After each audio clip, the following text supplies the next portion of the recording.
Lionel Messi মাঠে নামলেই যেন নিত্য নতুন রেকর্ড।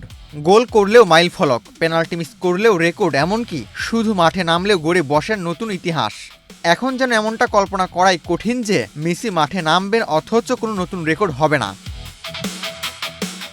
চলতি বিশ্বকাপের প্রথম 2 ম্যাচেই অসংখ্য রেকর্ড গড়েছিলেন আর্জেন্টাইন অধিনায়ক। Optical brighter photo catalyst active granule সমৃদ্ধ বসুন্ধরা পাওয়ার ওয়াশ, ঝলমলে কাপড়ে ফুরফুরে মন।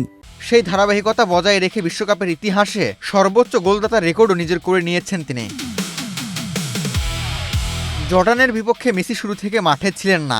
দ্বিতীয়ার্ধের 60তম মিনিটে মাঠে বদলি হিসেবে নামেন, আর মাঠে নামার কিছুক্ষণ পরেই দুর্দান্ত এক ফ্রি কিকে বল জড়িয়ে দেন জালে। সেই গোলের মাধ্যমে বিশ্বকাপে টানা 7 ম্যাচে গোল করার অনন্য কীর্তি গড়েছেন তিনি। এর আগে অস্ট্রিয়ার বিপক্ষে জোড়া গোল করে টানা 6 ম্যাচে গোলের রেকর্ডে ফ্রান্সের জাস্ট ফন্টেইন ও ব্রাজিলের জর্জিনিয়োর সঙ্গে যৌথভাবে শীর্ষে ছিলেন। এবার তাদের ছাড়িয়ে এককভাবে এই রেকর্ডের মালিক হলেন মেসি। এছাড়া এই গোলের মাধ্যমে চলতি বিশ্বকাপে নিজের গোল সংখ্যা বাড়িয়ে 6 নিয়ে গেছেন আর্জেন্টিনার অধিনায়ক। আলজেরিয়ার বিপক্ষে হ্যাটট্রিক এবং অস্ট্রিয়ার বিপক্ষে জোড়া গোলের পর জর্ডানের বিপক্ষেও নাম লেখালেন স্কোরশিটে। আগের ম্যাচে বিশ্বকাপ ইতিহাসের সর্বোচ্চ গোলদাতার রেকর্ড নিজের করে নেওয়া মেসি এবার সেই সংখ্যাকে বাড়িয়ে নিয়ে গেলেন 19-এ। ফ্রি কিক থেকেও গড়েছেন নতুন এক মাইল ফলক। বিশ্বকাপের ইতিহাসে মাত্র 6ষ্ঠ ফুটবলার হিসেবে সরাসরি ফ্রি কিক থেকে 2টি গোল করার কীর্তি গড়েছেন তিনি।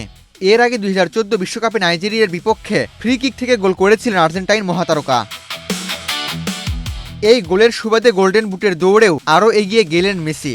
গ্রুপ পর্ব শেষে তার গোল সংখ্যা 6, যা এমবাপ্পে, হালান্ড ও ভিনিসিয়াসদের চাইতে অন্তত 2 গোল বেশি। মেসির গোল স্কোরিং যেভাবে অব্যাহত রয়েছে তাতে এবারের বিশ্বকাপে তিনি শেষ পর্যন্ত কোথায় গিয়ে থামবেন সেটাই এখন দেখার বিষয়। আবু তালহা, বাংলাদেশ প্রতিদিন।